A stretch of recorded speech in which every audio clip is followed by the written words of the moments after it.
और इस बीच बड़ी खबर आ गई है। कितना खूबसूरत है लोगों के, जब आप उनसे बातचीत करते हैं और जब उनकी जुबान से पहला शब्द निकलता है उसमें शांति होती है, उसमें उन्नति होती है, उसमें विकास होता है। आप बड़ी खबर देख लीजिए। बड़ी खबर यह है कि पूर्वी मिदनापुर हमला केस में 4 लोग गिरफ्तार हुए हैं। सब इंस्पेक्टर पर बम से हमला करने वाले 4 लोगों को गिरफ्तार कर लिया है। बीच बचाव करने के लिए गए थे सब इंस्पेक्टर। ये देखिए, सब इंस्पेक्टर के ऊपर बम से हमला किया, उसके बाद अस्पताल में उन्हें इलाज के लिए ले जाया गया। अब खबर ये आ रही है कि 4 लोगों को गिरफ्तार किया गया है। अब ये 4 लोग कौन हैं, हम ये पता लगाने की कोशिश कर रहे हैं, लेकिन अच्छी खबर यह है कि 4 लोगों को अरेस्ट कर दिया गया है। मिदनापुर से मेरी सहयोगी मनोज्ञा लोईवाल हमारे साथ जुड़ चुकी है। मनोज्ञा, क्या जानकारी है? मॉर्निंग। देखिए, जब हम बात करें, आपको बता दें कि गुड मॉर्निंग रूबिका, एक बहुत बड़ा दिन है, गणतंत्र का पर्व है इस समय पश्चिम बंगाल में। और जैसा अभी सारे लोग कह रहे थे, सभी शांति चाहते हैं, लेकिन ऐसा लगता नहीं है कि शांति राजनीतिक दल या बाकी वो लोग चाहते हैं जो आज जिस तरह की समस्या हो रही है। अभी तक 4 व्यक्ति को गिरफ्तार कर लिया गया है। ये बड़ी बात है क्योंकि ओसी पटाशपुर पुलिस स्टेशन के पास, जहां पर उनको इंजर हो गई थी, उनकी चोट लगी थी, उसके बाद अब भगवानपुर में यानी ईस्ट मिदनापुर, पूर्व मिदनापुर जिले में की ये खबर आ रही है। गिरफ्तार तो हुए हैं 4 लोग, लेकिन ये अपने आप में बता रहा है कि किस तरह से हिंसा की घटनाएं बढ़ रही हैं। पिछले रात से लेकर अभी तक खास तौर से बमबाजी हो रही है कई जगहों पर। ये कोई नई बात नहीं है बंगाल में, मैंने कई बार देखा है, लेकिन इस बार जिस तरह से सजगता है, जिस तरह से सवाल उठाए जा रहे हैं। सुबह हमने दिलीप घोष से बात की, बंगाल के प्रदेश अध्यक्ष हैं, उन्होंने भी ये साफ कह दिया कि जिस तरह से बमबाजी हो रही है, समस्या हो रही है, हिंसा हो रही है, हम और प्रशासन की ओर से, स्थानीय प्रशासन की ओर से नॉन कोऑपरेशन किया जा रहा है, फोन नहीं उठा रहे हैं अधिकारी, ये आरोप लगाया गया है बीजेपी द्वारा आज सुबह ही।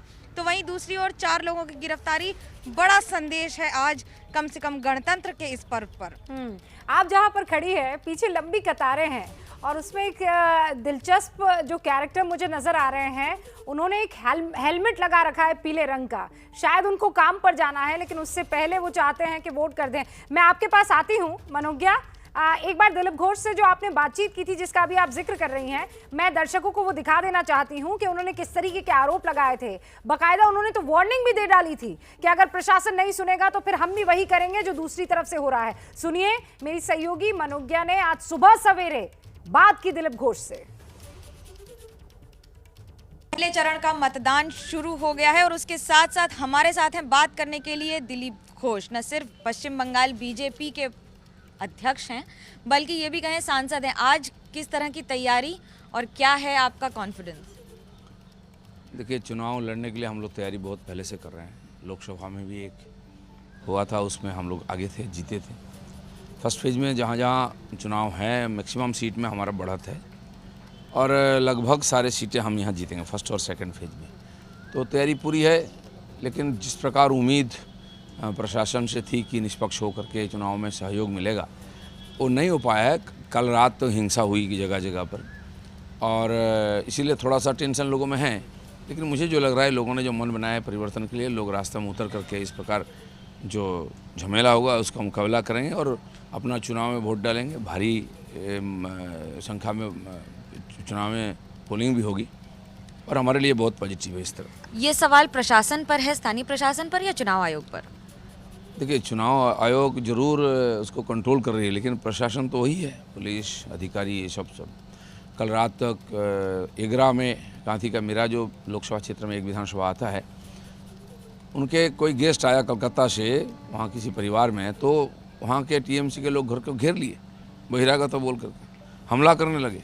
और बार बार फ़ोन उठाने के बाद भी, फ़ोन करने के बाद भी जो प्रशासनिक अधिकारी जिनकी जिम्मेदारी है, कोई फ़ोन में रिसीव नहीं करता है। तो इस प्रकार घटना जगह जगह हो रहा है और टीएमसी जान गई कि बिना मारपीट किए, बिना हिंसा किए, बिना डराए इसको वोट नहीं मिलेगा, ना प्रभावित कर पाएंगे। इसलिए कल से ही लगातार शुरू कर दिए हैं डराने का और मारपीट करने का।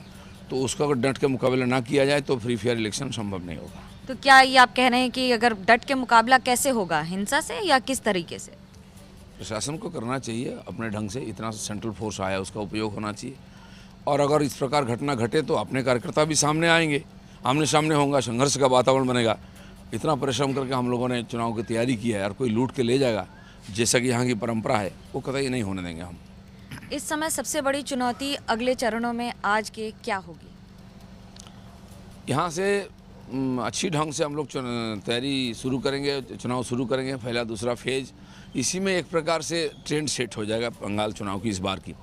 और ये दोनों फेज में मैक्सिमम सीट हम जीतेंगे, 10-12% सीट टीएमसी जीत सकती है। और इसी का आधार पर आगे भी चुनाव चलेगा जिस प्रकार हमने तैयारी की है। बंगाल बीजेपी के अध्यक्ष दिलीप घोष को इस वक्त आप सुन रहे थे। मेरी सहयोगी मनोकिया लोईवाल ने उनसे ये सवाल पूछा तो उन्होंने कहा कि देखिए ट्रेंड सेट हो जाएगा, ये पहला जो चरण है।